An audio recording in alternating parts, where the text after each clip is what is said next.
Hi, this is Peter with CalcBook, and today we're going to be doing just a very short video on a newly released module for concrete PM diagrams. So we just released this module.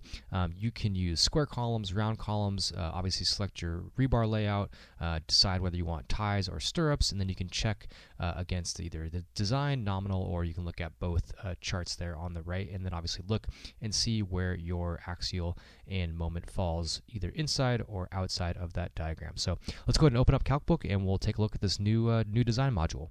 All right, we've got CalcBook open, so when you go ahead and open up CalcBook after it's downloaded the new module, you'll see it highlighted here with the new banner. You can go ahead and click on that, click Continue, and we'll get that loaded up into our program here.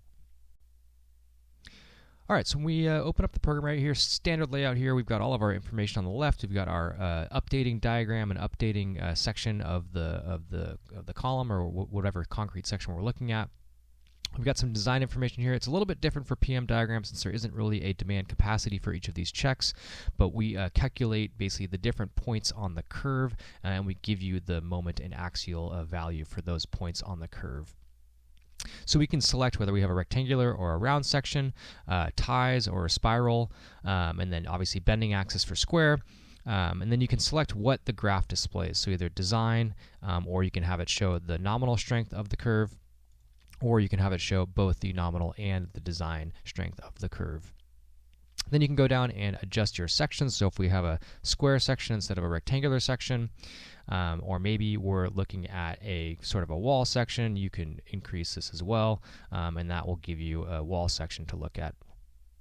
You can change your rebar layout, right? Your rebar size, your transverse, your ties or stirrups, obviously your spacing, and you can change this for each of the different parameters we have here for your inputs, and that will update accordingly in the graph, and then obviously update the curve for the capacity of this section.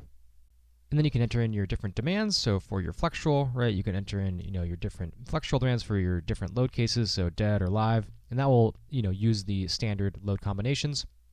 And then your compressive demand, so you can enter that in as well for whatever that may be. And you'll see it update on the chart here. This green X indicates where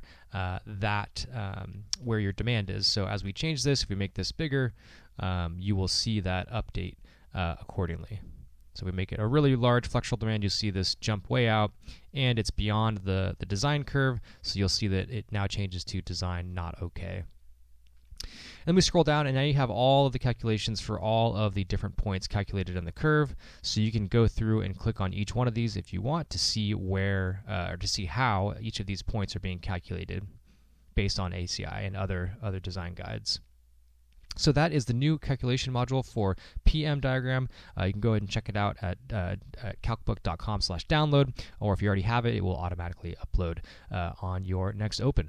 We hope you enjoyed the video, and we'll see you next time.